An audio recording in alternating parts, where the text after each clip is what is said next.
Hello student, welcome in Bishop Academy online classes. Today my topic is oligosaccharide. We have already discussed about the classifications of the monosaccharide.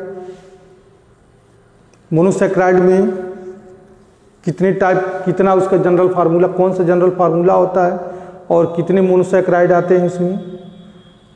तो हमने आपको बताया कि n = 3 to 7। Aldose के form में ट्राइयोज, एल्डोट्राइयोज, एल्डोटेट्रोज, एल्डोपेंटोज, aldohexose, एल्डोहेप्टोज। कीटोज के form में भी हमने आपको बताया, क्या बताया था कि कीटोट्राइयोज, कीटोटेट्रोज, कीटोपेंटोज, कीटोहेक्सोज, कीटोहेप्टोज। यहाँ पे क्लासिफिकेशन सभी चल रहा था। क्लासिफिकेशन ऑफ द कार्बोहाइड्रेट में आता था, तो क्लासिफिकेशन ऑफ द कार्बोहाइड्रेट में क्लासिफिकेशन ऑफ द मोनोसैक्राइड बताया। अब इसमें आता है क्लासिफिकेशन ऑफ द ओलिगोसैक्राइड। इसके बाद आएगा क्लासिफिकेशन ऑफ द पॉलीसैक्राइड। ओलिगोसैक्राइड में कह रहा है कि यह एक ऐसा कार्बोहाइड्रेट है जिसका हाइड्रोलाइज करने पे 2 से लेकर के 10 मॉलिक्यूल्स के मोनोसैक्राइड देता है। ओलिगोसैक्राइड एक ऐसा कार्बोहाइड्रेट है अगर जिसका हम हाइड्रोलिसिस कर रहे हैं तो 2 से लेकर के 10 मॉलिक्यूल तक मोनोसैक्राइड देता है, ठीक है, और उसको हम ओलिगोसैक्राइड बोलते हैं। 2 से 10 मॉलिक्यूल समझिएगा, किसका? तो मोनोसैक्राइड का। हमारी बात समझ में आ रही है? ओलिगोसैक्राइड एक ऐसा कार्बोहाइड्रेट है कि जिसको अगर हम वाटर में हाइड्रोलाइज कर रहे हैं तो 2 से लेकर के 10 सब यूनिट ऑफ द मोनोसैक्राइड देता है। और इसको फर्दर डिवाइडेड किया गया है डाई में, ट्राई में, टेट्रा में। इस टाइप से इसको 5 दिया तो पेंटा में, 6 दिया तो हेक्सा में, 7 दिया तो हेप्टा में, 8 दिया तो वाक्टा में, 9 दिया तो नोनेन में, 10 दिया तो डेकेन में। 2 से 10 मॉलिक्यूल हो गया। कार्बोहाइड्रेट एक ही होगा, समझना इसको। उसका हाइड्रोलाइज करेंगे तो 1 यूनिट, 2 यूनिट, 3 यूनिट, 4 यूनिट ऐसे देता जाएगा। तो 1 यूनिट दिया तो मान लो 1 यूनिट तो मोनोसैक्राइड अलग हो गया हमारा। 2 यूनिट्स कम से कम 2 यूनिट तो देगा ही देगा, क्योंकि इसका जनरल फार्मूला में 2 से लेकर के कम से कम 2 और अधिक से अधिक 10 मॉलिक्यूल, कम से कम 2 और अधिक से अधिक 10 मॉलिक्यूल। तो 2 देगा तो डाइसैक्राइड, 3 दिया तो ट्राइसैक्राइड, 4 दिया तो टेट्रासैक्राइड, ऐसे होता जाएगा। 3 को क्लासिफिकेशन किया गया है कि डाई, ट्राई एंड टेट्रासैक्राइड। ज़्यादा हमको पढ़ना नहीं है, 4 से ज़्यादा हमको पढ़ना भी नहीं है, न तो इस 4 से ज़्यादा के कार्बोहाइड्रेट में हमको डिस्कस भी नहीं करना है। तो कम से कम 4 तक हमको डिस्कस करना है कि they are further classified into the di, tri and tetrasaccharide. अब इसमें आता है डाइसैक्राइड। पहला पॉइंट क्या है मिला हमको? डाइसैक्राइड। तो दोज कार्बोहाइड्रेट, यहाँ लिखेंगे, यह डाइसैक्राइड का डिफिनेशन हम लिख रहे हैं। Those carbohydrate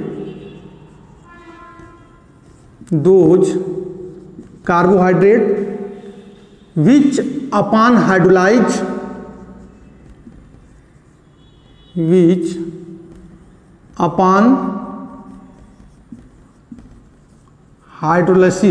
hydrolysis gives 2 molecules of the monosaccharide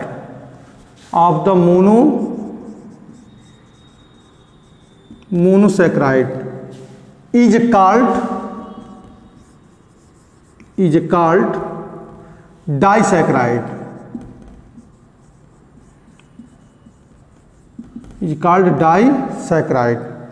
एक ऐसा कार्बोहाइड्रेट, यहाँ पे इंग्लिश थोड़ा गलत हो गया क्या, UPON होगा।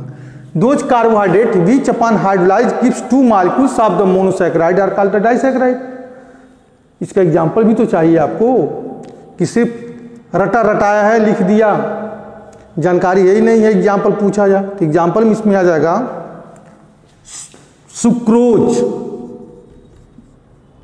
सुक्रोज, जिसका फार्मूला C12H22O11 है। C12H22O11 है। यही फार्मूला माल्टोज का भी होता है, माल्टोज भी है, माल्टोज फार्मूला C12H22O11। इसका फार्मूला जानते हो क्यों C12H22O11 है? जैसे मान लो इसका होना चाहिए, इसका दूना होना चाहिए, 12 कार्बन 12 है तो इसका हो जाना चाहिए हाइड्रोजन का 24 होना चाहिए और ऑक्सीजन का 12 होना चाहिए। चाहे माल्टोज की बात करते हैं तो कार्बन 12 है तो हाइड्रोजन कितना होना चाहिए? 24 होना चाहिए और ऑक्सीजन 12 होना चाहिए, लेकिन नहीं, C12H22O11 है। इसलिए है कि सुक्रोज में 2 मोनोसैकेराइड से बना है सुक्रोज। कौन कौन? ग्लूकोज से और फ्रक्टोज से। जब ग्लूकोज और फ्रक्टोज दोनों आपस में जुड़ते हैं तो वाटर का मॉलिक्यूल यहां से निकलता है। ग्लूकोज और फ्रक्टोज दोनों जब एक दूसरे से जुड़ते हैं तो यहां से क्या निकलता है? वाटर का मॉलिक्यूल निकलता है। अभी अब चूंकि क्लास को हम खींचना नहीं चाहते हैं, नहीं तो मैं जोड़ करके आपको दिखा देता कि कैसे H2O का मॉलिक्यूल निकल रहा है। चूंकि डाइसैकेराइड हमको पढ़ना ही नहीं है, डाइसैकेराइड के बारे में हमको ज़्यादा नहीं पढ़ना है। यहाँ पे सिर्फ क्लासिफिकेशन पढ़ेंगे, क्लासिफिकेशन के बाद सीधे हम एंटर कर जाएंगे किसमें? प्रोटीन में, क्योंकि कोर्स को रिड्यूस कर दिया गया है, इसलिए हम उसके बारे में ज़्यादा डिस्कस नहीं कर रहे हैं यहाँ पे। लेकिन सुक्रोज ग्लूकोज और फ्रक्टोज से बना है। एक यूनिट ग्लूकोज का और एक यूनिट फ्रक्टोज जब दोनों एक दूसरे से जुड़ते हैं तो वाटर का मॉलिक्यूल यहाँ से क्या होता है? निकलता है। जब वाटर का मॉलिक्यूल निकलता है तो H2O, एक वाटर का मॉलिक्यूल निकला। अरे 2 यूनिट जुड़ा तो एक वाटर मॉलिक्यूल निकला। जैसे ग्लूकोज और फ्रक्टोज जब जुड़े तो एक वाटर का जब मॉलिक्यूल निकला, तो अगर एक वाटर का मॉलिक्यूल इसमें ऐड करेंगे तो फार्मूला पूरा फिट हो जाएगा कि नहीं हो जाएगा? हाइड्रेट ऑफ कार्बन हो जाएगा। तो इसलिए जो वाटर का मॉलिक्यूल निकल गया, इसलिए उस वाटर मॉलिक्यूल को हमने यहां नहीं रखा है। माल्टोज में भी वही प्रोसेस है। माल्टोज का यूनिट होता है, ये भी ग्लूकोज, अल्फा डी ग्लूकोज दोनों आपस में कॉम्बिनेशन करके माल्टोज बनाते हैं। गलत लिख दिए क्या स्पेलिंग? ये हम ALTOS माल्टोज है। माल्टोज 2 सब यूनिट से बना है, अल्फा डी ग्लूकोज। ग्लूकोज का फार्मूला पता ही है, C6H12O6 + C6H12O6। दोनों ग्लूकोज हैं, दोनों ग्लूकोज एक दूसरे से जुड़ेंगे तो साइड प्रोडक्ट के फॉर्म में H2O बाहर निकलेगा। अगर उसी H2O को इसमें जोड़ दें तो हाइड्रेट ऑफ क्या हो जाएगा? कार्बन हो जाएगा। तो सुक्रोज, माल्टोज, इसके अलावा एक और आता है लैक्टोज। दूध पीते होंगे तो दूध में जो है लैक्टोज ही मिलता है, लैक्टोज भी है। इसका जो होता है सब यूनिट क्या है? तो ग्लूकोज और ग्लैक्टोज होता है। लैक्टोज हमारा डाइसैकेराइड है और इसमें 2 सब यूनिट कौन जुड़े हैं मोनोसैकेराइड के? तो एक ग्लूकोज जुड़ता है, ग्लूकोज ग्लैक्टोज से जुड़ा होता है। अब ग्लूकोज और ग्लैक्टोज के कॉम्बिनेशन को हम बोल रहे हैं लैक्टोज, और लैक्टोज हमारा किस में आता है? डाइसैकेराइड में आता है। क्योंकि लैक्टोज का अगर हाइड्रोलिसिस कर रहे हैं तो इसके 2 सब यूनिट बनते हैं। कौन कौन? ग्लूकोज बनता है और एक ग्लैक्टोज बनता है। ये भी दोनों अगर एक दूसरे से जुड़ते हैं तो वाटर जो एलिमिनेट होता है। अगर जोड़ दिया जाए तो इसका भी फार्मूला ठीक वैसे ही बैठेगा कि C12H22O11। ऐसे कर सकते हैं, सबका जनरल फार्मूला क्या होगा? C12H22O11। तो लिख सकते हैं देयर जनरल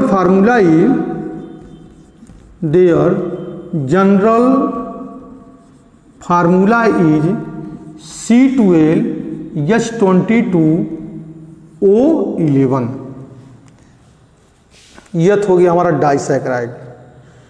तीसरा है ट्राइसैकेराइड। तीसरा हमारा क्या मिलता है? ट्राइसैकेराइड।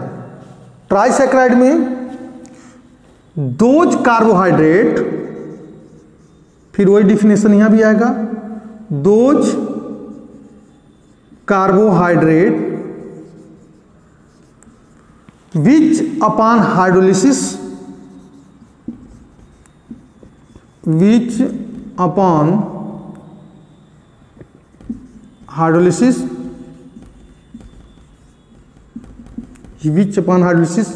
gives 3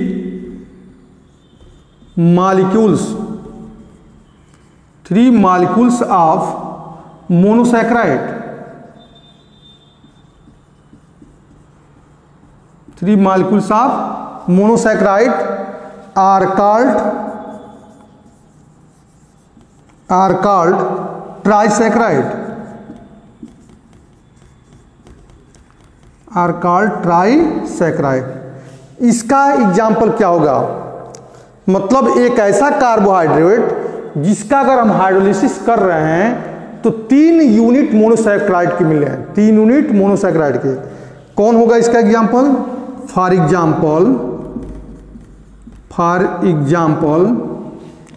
रेफिनोस, RAFFINOSE। क्योंकि अगर रेफिनोस को वाटर में डिजॉल्व कर रहे हैं तो 3 मोनोसैकेराइड मिलते हैं। कौन कौन? Glucose, fructose and galactose. इसका जनरल फार्मूला होता है C18। इसका जनरल फार्मूला क्या है? C18। 3 यूनिट जुड़ा तो 2 वाटर का मॉलिक्यूल निकलेगा, तो इसका कितना लिखेंगे? 4 हाइड्रोजन गायब हुआ तो 18 दूनी 36, 36 में से 4 हाइड्रोजन गायब हुआ तो 32 हो जाएगा। और ऑक्सीजन कितना हो जाएगा? ऑक्सीजन 2 निकलेगा तो हो जाएगा 16।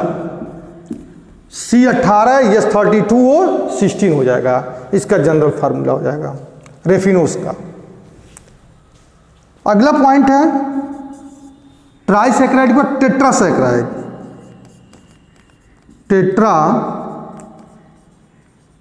टेट्रासैकेराइड है। These are the carbohydrate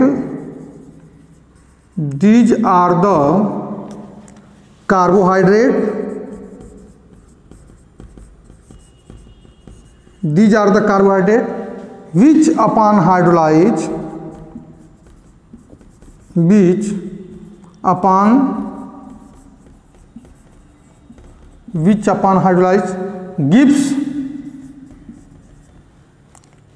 gives 4 molecules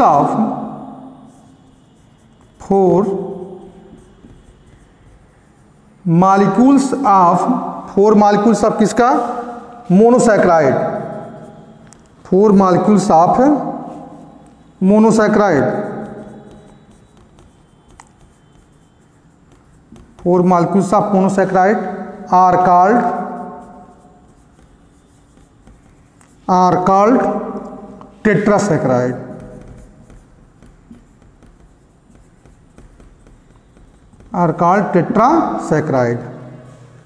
इसका एग्जाम्पल क्या बन सकता है टेट्रासैकेराइड का? कि कौन ऐसा होगा जो टेट्रासैकेराइड का एग्जाम्पल हो? तो टेट्रासैकेराइड का फार्मूला जो होता है वो आता है stachyose. For example stachyose, STAYCHROSE। Stachyose एक ऐसा कार्बोहाइड्रेट है जिसको वाटर में अगर हाइड्रोलाइज करते हैं तो 4 मोनोसैकेराइड बनते हैं। कौन कौन? ग्लूकोज, एक ग्लूकोज का मॉलिक्यूल्स, एक फ्रक्टोज का मॉलिक्यूल्स और 2 ग्लैक्टोज का मॉलिक्यूल्स।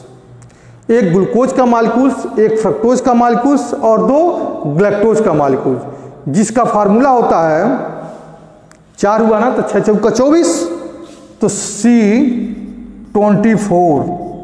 H कितना हो जाएगा जी? 24 दूना 48। 48 में से कितना निकल जाएगा?